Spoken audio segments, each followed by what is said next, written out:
All right, day 2, Sanya. We went diving in Yalong Bay. All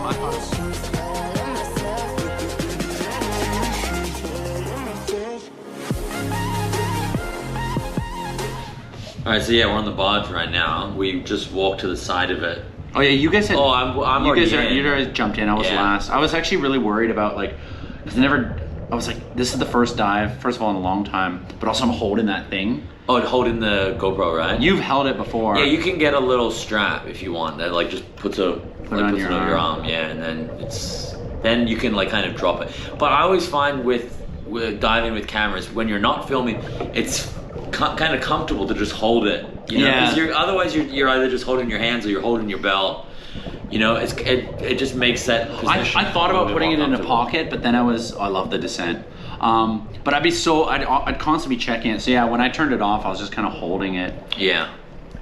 That's how a dive instructor, he's wearing a, what looks to be like a panda, I didn't even notice that. Headgear or something. But yeah, no, he was a good diver, a good dive instructor, sorry. He just spoke to us in Chinese, but he gave us basically like any other foreign kind of. He was pretty diver. clear. Yeah, he gave us the pre-dive instructions, like what we were going to do, and then he just went over to make sure, because we both hadn't dived for a while, whether we remembered kind of basic signals. And the moment we started descending, it immediately reminded me of the first time I dove in Sanya. It's like, oh yeah, they want to test you out on not so deep, because you remember in Vietnam, the bottom was not necessarily rock, a lot of it was sand, and you knew you were going down to 15 meters. So the moment you would descend, you're like, oh, we're dropping down to that world. Right. Yeah. Yeah, this was, I was wearing a dive computer for this one, so for the first dive I was keeping a track on it. We really didn't go any deeper than 7 meters, so it was quite a shallow dive. And we were generally around between 5 and 7 meters throughout the dive. When I did it the first time in Sanya, because it was exactly the same area, and I was worried about how deep we were. My buoyancy wasn't great, but also other people. So the diver was keeping us in shallow waters. Sometimes you forget how shallow you are, and then all of a sudden you feel that on your back where you hit the surface. Oh yeah. But okay, immediately here it seems like we've started to descend a little bit. Yeah, I mean, I can't remember what we're at, but like I said, it's probably about 5 meters at this point. Once you're below 5, I feel like it's okay, I'm down. But once you're above 3, once you're above 5, a single breath can bring you to the top. That's true, yeah. I mean, we never really had that, where we were that close to the surface. We were pretty comfortable. But yeah, it was generally pretty shallow. But yeah, as you guys can see, mostly rocky, not that much coral, but there was a little bit. We don't necessarily need to talk to them. We can just talk to each other. Oh. I'm just kidding. Hey guys. Talk however you want. I'm just joking. Loves to take the piss, this guy. No. Okay, yeah, well, as you remember, Liam, then, it's mostly just, pretty rocky at this point. How well do you think he actually knows the terrain? Oh, he must know it incredibly well, because I don't think they go anywhere else. Yeah, because those other divers, everywhere else we've gone, they seem to go to different spots and they use their navigation, right? Whereas he must, he can see those ropes. Yeah, I mean, he probably has a pretty good idea of natural features in order to navigate around. But I did see him looking.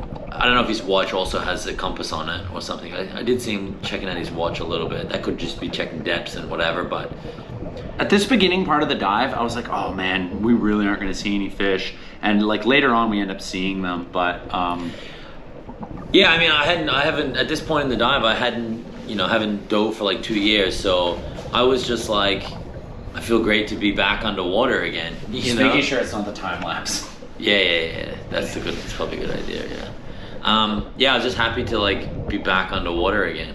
So eyeballing it from the camera, it's not like when you're down there, but from the camera, what do you think the 10 meters, maybe 7 meters? The depth? No, the visibility. Oh, at least 5 meters, right? It starts to get you can see it starts to get a little bit murky beyond 5 meters. Yeah. I'd say visibility is between 5 and 6. It's decent, you can see, but it's not amazing. Okay, maybe there's something to do with like you see how the plant life and the fish, they start to get more abundant the further we get from the barge. I wonder if that's like there's a coincidence there, or it's like just because there's too many humans around that barge and it's so heavily trafficked. Yeah, I don't know.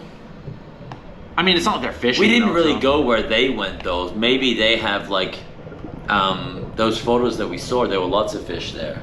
Maybe that's the reason why there's not that. Oh, many because they're fish probably there. throwing chum in the baiting water. them. Yeah, for sure. They're definitely baiting them there because that's the place to take the photos, right? That's where their business is. So if anyone's wondering what we're talking about, when you jumped off the barge, there were those people that were just doing a dive experience where they're not actually diving by themselves. I wouldn't even call it, I mean, it's a dive experience, but I wouldn't call it what, because my very first dive was a dive experience, but that was just like this. It was just like this where you go with the instructor. Yeah. Yeah, so their experience is Somebody like carries you. the BCD, like the tank and everything is already in the water, and then the people jump in the water and then put it on. put it on, and there's a cameraman waiting for them. And the guy carries you, yeah. Oh, I love those sea urchins.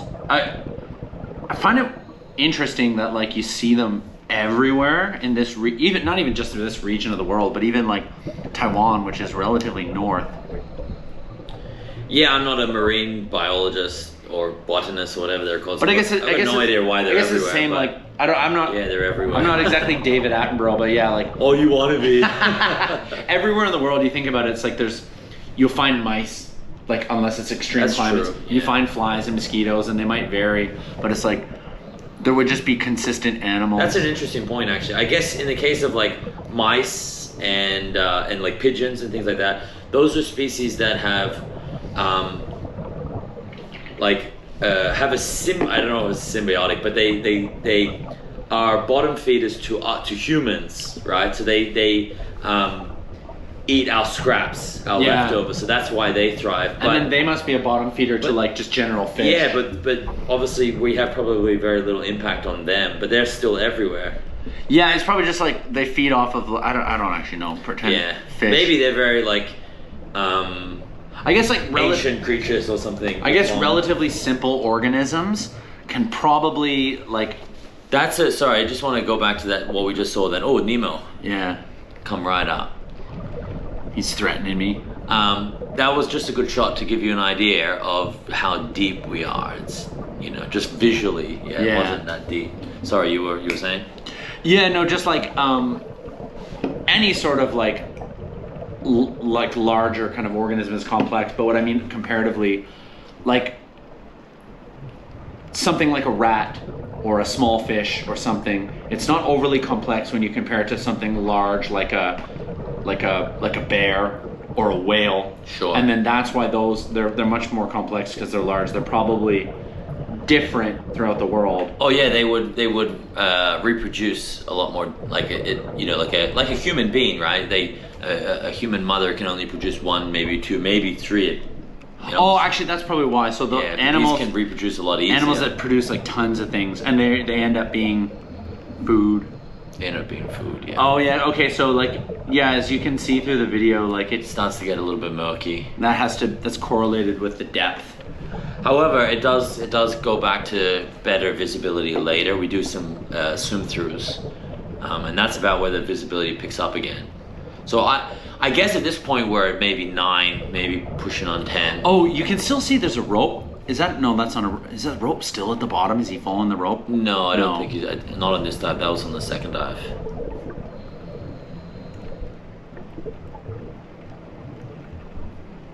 Yeah, now it's getting murky.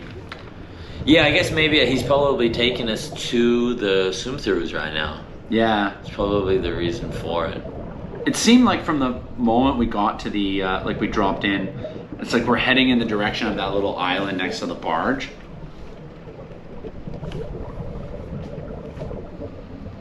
I don't think you can kind of, it's hard to tell from the camera. You can kind of see the current starting to play a little bit of a factor. Yeah, that was what was a little bit interesting with this dive as opposed to the second dive. Is we had a not a strong current, but it's like a wave. Would it be a current or it's like a wave almost? I think a current. It's still a fair definition for it. Basically, it was just the force of the water was preventing us from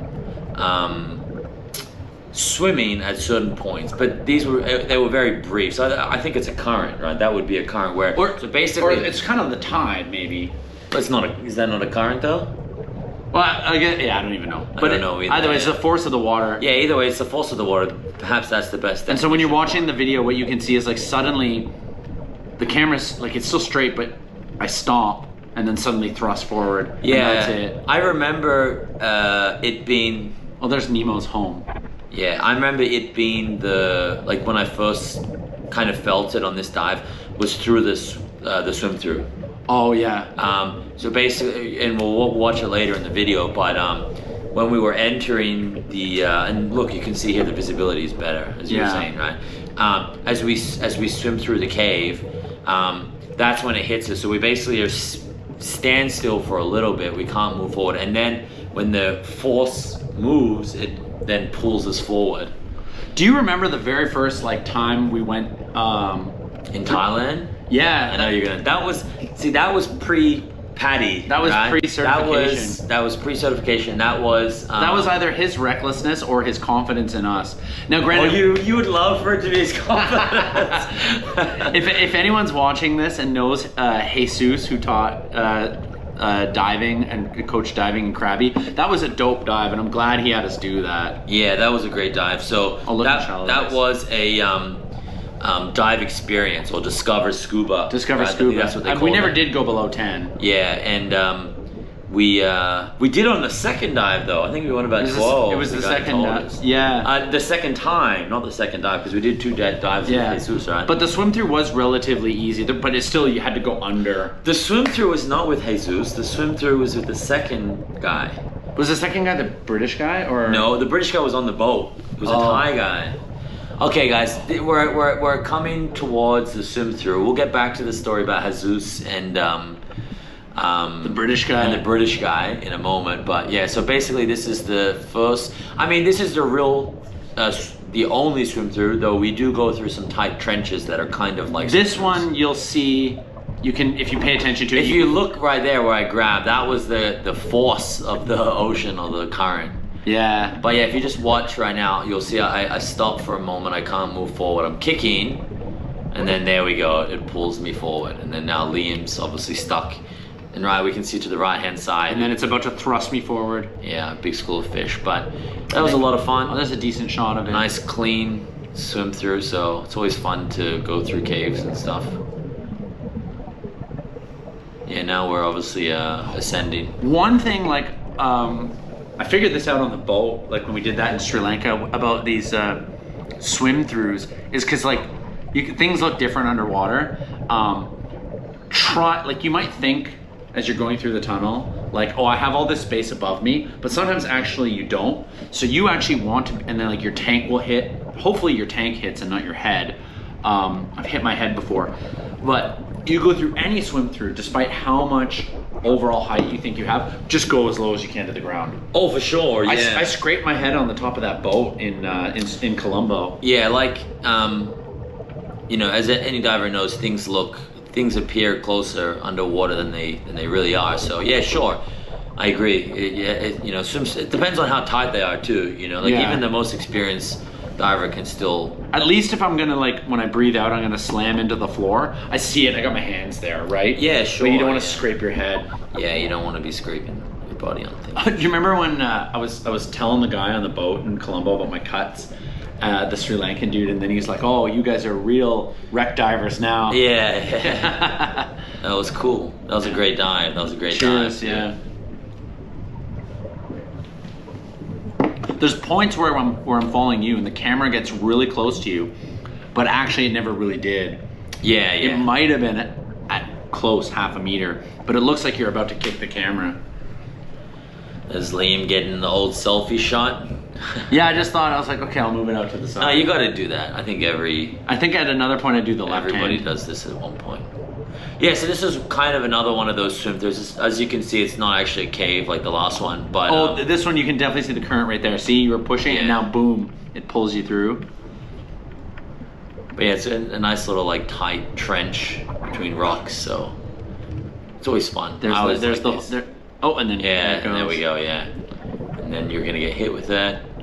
So yeah, like if anybody's watching this and knows, you know, the reason for that, please like leave a comment in the under the video and tell us why. It's probably something to do with the rocks and the oceans. Like probably just because the water is always bouncing around the world, right? Yeah, and it's coming in and coming out. I mean, it surely would have something to do with that, but like you experience it on technical explanation, I don't really know. Well, it's technically the moon, but you experience. No. Oh, this guy thinks he's say it. It's so funny. No, of course I didn't mean that technical. Yeah, sorry. I meant like the oceans, like the reason for, because for the majority of this dive, the force of the water, I almost felt I didn't feel anything. Oh, you mean why it was just in those you experience it there, but you don't experience it. Yeah. So I'm guessing it's probably to do with something with the rocks. Something with the rocks. And you know, and the bigger thing is the moon moving the ocean. Yeah, that's right. Yeah, cheers. Maybe because how we have a scientist here, ladies and gentlemen. How shallow were we when we were going through those points? Because you can kind of see, looks decently shallow. Yeah, like I said, I throughout the dive, it was, you know, I was checking regularly. It was roughly between. I guess the average was somewhere between 7 and 5. When you're on the surface, you are getting thrown around, but when you're down deep, it doesn't feel like that as much. Maybe those parts were pretty shallow because it seemed like it was close to the island. Yeah, we didn't really go that deep on this first dive. We got, like I said, maybe maximum 10 meters at its maximum point. I guess the average would be somewhere between 5 and 7. At those points, I've got no idea. I mean, the visibility is a good way to like kind of gauge. So the depth. It looks like we're a little bit deeper right now. At both those swim throughs, the visibility was quite good. So maybe 5. Yeah, I think after we'd done, like, I don't know, I'm not gonna pretend to know where we're pointed, but I think that we're pointed away from the island at this point, or like we're heading away from it and we're getting deeper. Yeah, but you know, as you can see, like, you see these everywhere. Yeah, the starfish for sure. Yeah. What happens if you touch it? I don't know. I don't think anything. It was still, despite being, you know, a rather shallow dive and despite not that much aquatic marine life, it was still a relatively fun dive. I still enjoyed it. You know, this is our first, like, your first dive in a year, my first dive in 2 years. A year and a half, actually. A year and a half, okay. My first dive in over 2 years. I even forgot it was called a BCD. So my last dive was in Cambodia, in Koh Salom.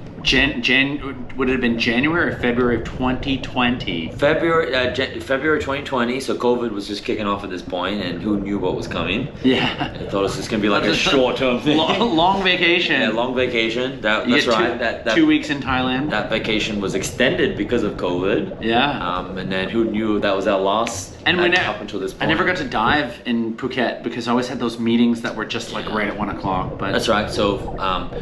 We can give a little bit of background for that. In the Chinese New Year period, which is around February of 2020, both Liam and I went on a trip to Sri Lanka. Which, for the record, before I even say it, I just want to say was probably the best dive I've ever done, the best 2 dives I've ever done, and until I go somewhere really crazily awesome, like a World War II wreck or something, it's gonna still be standing as the best dives I've ever done, so I'll let you describe those. Yeah, absolutely. Yeah, so we did a dive in Marissa first, which was great. Which is a good, still actually quite similar to this, but on, like, we're talking about 30-meter depths. 30-meter depths and like lobsters and sea turtles and sea turtles and amazing visibility. Even at 25 meters, it was amazing. And it was a weird kind of blue, right? Yeah, it was a thick blue. A thick blue, like completely different from that kind of deep blue. That's a better way. Deep blue, different from those Southeast Asian greens. But even that was still not those 2 best dives I'm talking about. Yeah, so we did those dives in Marissa first, and then we really wanted to do a shipwreck dive because we've been dying for one, right? Yeah. So we found that there was a lot of shipwrecks off the coast of Colombo. So one morning we got up super early, took a taxi from Marissa to Colombo. Yeah. And we did 2. It's about an hour. About an hour in the cab, yeah. And then we did 2 amazing dives, 2 massive like cargo ship dives off the coast of Colombo, and these were about 30 30 meters. 30 meters. Yeah, so like the Colombo dives, like first of all, we wouldn't have been able to do it if we weren't advanced open water because every one of them was like below 25. Yeah. I guess the ocean floor for both of them was over 30. Yeah. It's actually okay. So we knew that there was a lot of like wrecks there, but we learned why they had. Remember that weird law? Oh yeah, the one of the guys on our boats, one of the instructors for a guy that I was actually doing his PADI course, I think he was doing his open water, advanced open water, something like that. He said that there's some like it's to do with insurance, right? That they insure the boat. Yeah, and then they file some legal claim. Yeah, it takes 20 years to keep it off the coast for as long as possible, so that it sinks, and then they can claim the money for the. So there was about how many? There was about 20, right?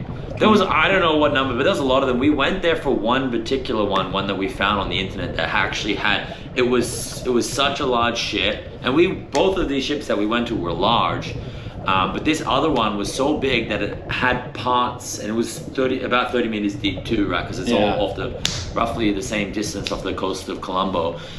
It had parts of it that were sticking above water, these like pillars. Yeah, these pillars to like cranes or something like on the ship. Probably to offload or lift stuff. Yeah, so we went there for that dive, and we'd set up that dive with the guys, but for some reason when we showed up, they were like, no, we're gonna go do another one. So we're a little bit disappointed at first, but actually we think in hindsight that was a good thing because we know both of those dives were epic dives. Yeah. So we okay, fine, we didn't get to see the one we wanted to see, but we still got two amazing epic dives, and we can still go back to do that at any point because there's always that risk that one that we wanted to see is actually not as good as the ones that we did do, because those ones were amazing. And yeah, so on both those ships we did swim throughs. The first one we got to swim through the actual hull because it had cracked. And it was tilted over, remember?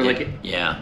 And then the second one we swum through the hallways on the side of the ship. No, we did go through the bridge because remember they still. Yeah, we went to the bridge because the computers. They had that 90s Apple computer. The mouse was still floating. Yeah, we did go through. We did go to the bridge, but the swim throughs we went actually around both sides of the corridor on the outside of the ship between cabins. Yeah, and that's I guess where we go, because I got cut as well. I had a small cut. I got cut on my forearm. Yeah, we had a small. Oh, here we finished the first. Yeah, so we finished. Okay, so that nice little side story there in Sri Lanka. But yeah, this is the end of the first dive, and if you guys, as you just saw, that was the barge. Yeah, so this is the second dive, right? Yeah, so this is the beginning of the second. Oh, sorry, it's not the beginning of the second dive. It's about halfway through, but unfortunately, the GoPro when I was filming it was on time lapse, which I didn't actually realize. Oh, this fish is dope. Yeah, so if anyone's listening and knows what this fish is, I thought it was a stonefish, but apparently it's not. So I don't know what it is, but it's very well camouflaged and it looked quite interesting. It didn't look this visible when we were down there. No, it did. You were behind us, that's why. Oh, okay. You were at a distance. I was right up next to it. How he spotted that is beyond me. I think they just hang around there. He probably suspected it to, like, perhaps be there. And he's walking around with that, in the dive world, we call it a torch. Yeah, and there's a scorpion fish. If you see those, don't try to pet them. This is where, so at this point now, we've reached basically the dive location. Oh, you can that looks like the fence to the temple right there. Yeah, so we had a bit of a long dive of nothing until this point. And this is actually a sunken, like, man-made reef, I guess. It's in the shape of like I don't want to say traditional, but what it appears to be like a traditional Chinese temple. Yeah. Yeah, and so the camera work on this end is not going to be that good because I've been filming for about 15 minutes just pointing it forward. But yeah, we'll at some point I'll end up pointing it at the roof of the temple, and we'll see what that looks like. Okay, so this was like one of the first areas where we could actually see the sand, because like in the shallow parts it was all rock and it was all rocky. Yeah, so we got some, as you can see, a lot of fish down here. Visibility is really bad at this point in the dive. This is the second dive. We are about 18 meters. So this is the deepest that we got. Oh, it was. You could feel it, how cold it was, right? Yeah, it was quite cold at this point. Oh, there's another.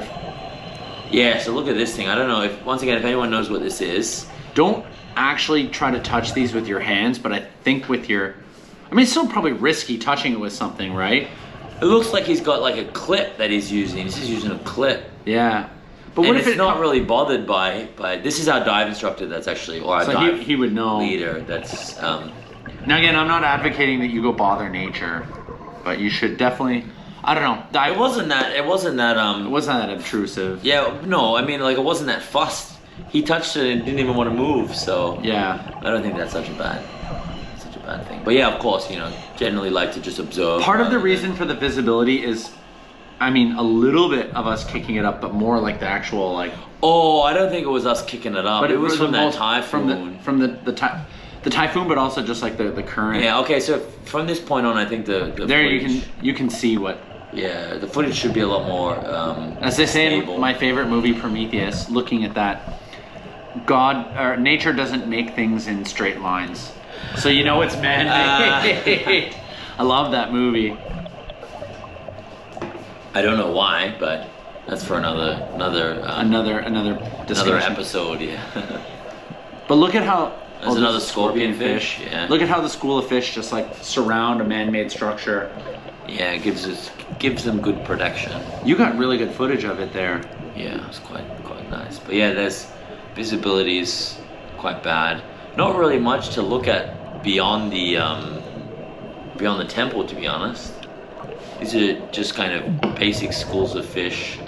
Nothing that impressive. Wonder what the inside of the long. Oh, and it's I don't know if you picked up on it. It's the traditional Taiwanese character Long. Oh yeah, it's the traditional Chinese. Sorry, yeah, They Taiwan and use China in are the Taiwan, same. Yeah. Just And- traditional characters. And the sphere on top of the temple is a symbol of prosperity. Is it? No, I'm just making that I up. actually don't know. I'm just making that up. I wish we could have seen this temple in better visibility. That looks like a gate to the temple. Yeah, it looks really interesting. I would have loved to have seen this in better visibility for sure. But it's doing its job. As you can see, there's fish everywhere. So Yeah. Do you think that they created that for diving or for actually a natural I think reef? for not. Well, yeah, or for both. Yeah, well, and you do a natural reef for diving. Yeah, you like a man-made reef. That's what you do it for. So A human made. yeah, sorry, Just people made. People made. People Shout made. out hashtag Justin Trudeau. Yeah, that's what you'll do it for. But yeah, you can see it's multi-level. Oh, and you can see like even while you're filming, he's still flashing the torch on it. Yeah, so it's also quite dark down there. And at some point, I actually lose you guys. It looks like I've done it now, but that's not the case. I remember it being a lot darker when you lost us, but I for a second I I couldn't. think it's about. Oh, here we go. Another one of these fish, which we don't. I have no idea. Which we assume is a stonefish, but once again, I'm not actually entirely sure. Oh, and that fish that just went past, we end up seeing another. We see a few of them when we get to when we start resurfacing.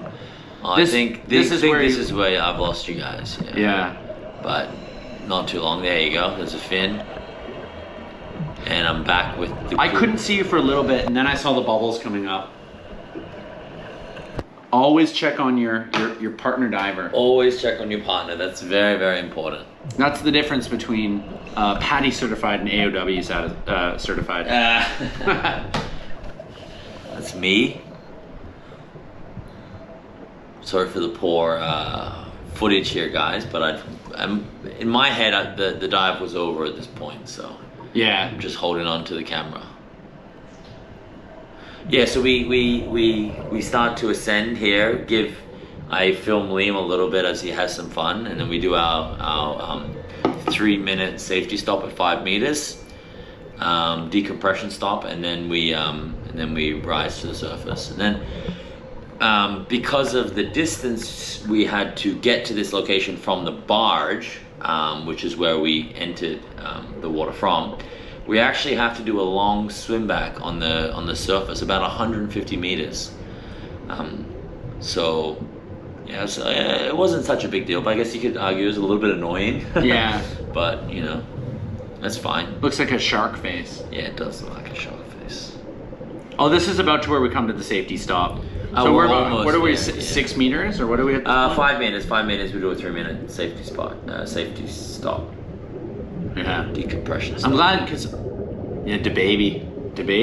Yeah, explain this to me because you were telling me this earlier. I'm not sure what. That's this what is. like a lot of rappers do now. They do that little hand motion where it's like, they used to do like the rock away and stuff. Okay. And they like used the to Roland thing. The Roland, or they used to do this. Now they do this kind of thing or like that. Why is it called the DaBaby? Well, just like it, like a lot of people in DaBaby songs do it. What is a DaBaby song? This Like- is opening the whole world for me. I don't know what any of this is. Oh, DaBaby is that rapper who like. Do you remember that Dave Chappelle skit where he was talking about this is how much privilege now this is going to get censored. This is Dave Chappelle's opinion, not mine. He made the joke. This is how privileged the homosexual community is.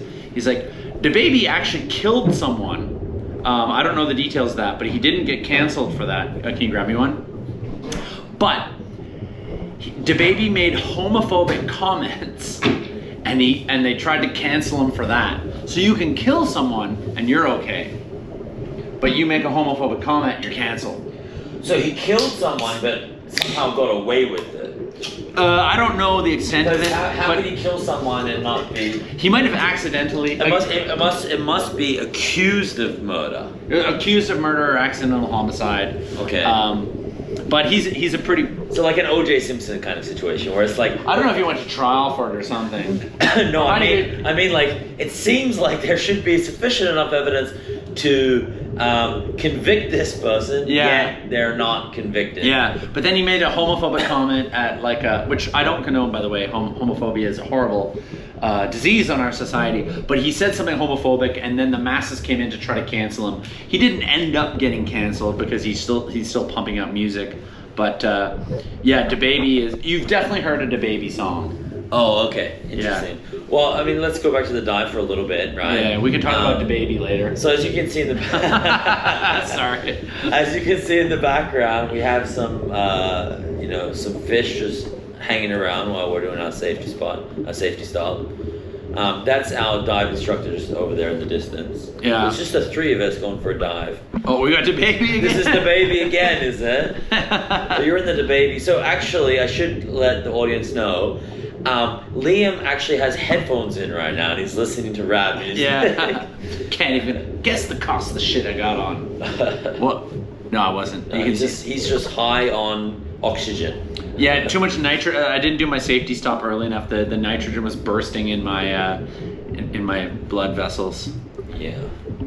Any children watching this, don't ascend too quickly. Don't ascend too quickly. You don't want to get the bends. You don't get the bends. It sounds like it's... If anyone's ever seen Abyss, you'll know what happens when somebody gets the bends. Yeah. They try to prevent an alien contact from happening. Yeah. Actually, really, is that movie about the spear or whatever they find with it's been a while since I've seen it, to be honest. The Sphere is its own. Oh, sorry, movie. The Sphere is its own movie. Yeah, with Dustin Hoffman. Yeah, with Dustin Hoffman, exactly. No, but I guess it's a similar movie, I guess. Yeah, they're on that. They go on the. Oh, this is my favorite part of the dive, by the way. Where you're about to like head up to the surface. Yeah, I don't know if we've still got a little bit left on our safety stop or. Why I'm still swimming horizontal at this point.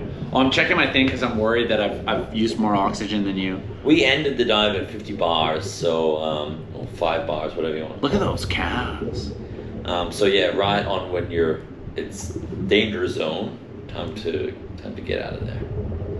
Oh, you can see the thing on my right hand. That's interesting fact. That's for the locker where we put our bags. Oh, very interesting fact. Thank you for pointing that out, Liam. Yeah. Quicksilver, Rashi. Bought that in Bali. Yeah, we both bought the Rashis that we're wearing for these dives were bought in Bali. Bali, which was one of our first trips we ever took. It wasn't, but it was one of. That's what I said. One of the first ones. It was. I think you know what it was. It set the tone for future last minute trips. Yeah, that was really last minute. It was just like, oh, I'm going to Bali. It's like, oh, you want to come? Okay, let's do it. Yeah. And a few days later, we're on a plane. Bali felt so surreal for me because Bali was like, You hop on the plane, you're on the plane, whatever. But it was really old world pre-COVID. Out of the airport. Old world, I love that term. Well, actually, no, I hate that term. Sorry, continue. Out of the airport, and like the airport is right at Kuta Beach, and it was like 20 minutes to the hotel. Yeah. And it was like, whoa, I can get here so fast. Now we did have a layover in KL. And why didn't we go diving in Bali? That's it. See, we used to have this misconception that it's something that you have to study for a week. Remember, we're like, I don't want to necessarily do that. You do technically have to study it for a week. To get the full thing, we did it for 5 days. We did it for 5 days to get the advanced open water. But how much was the patty? That's a business week. But the patty itself, which open water, I think it's only 3 days. Oh, I thought it was 2, and then the AOW was 3. Oh, it might be. Oh, I think the open water is 3 days and the AOW is only 2. Oh, okay. So we could have done that a long time ago. We could have done that a long time ago. Oh, and then here's the surface. There we go. All right. I think that's it for today. Yeah, hopefully, like, you guys liked our rambling and you enjoyed the footage. So we apologize if we went off topic a few times, but I don't apologize. That's because I'm Homelander. Yeah, you're Homelander, right? But yeah, it was a great dive, and this is the end of the second dive, and yeah, after this we're about to go back on a long 150 meter swim back to the barge. So we don't want to share that with you guys. This is a perfect time to end the video. And yeah, thanks if anyone bothered to listen and watch this, thanks for watching, thanks for listening. If you got answers to those questions about those fish, put it in the comments below. Yeah, please let us know. And until next time.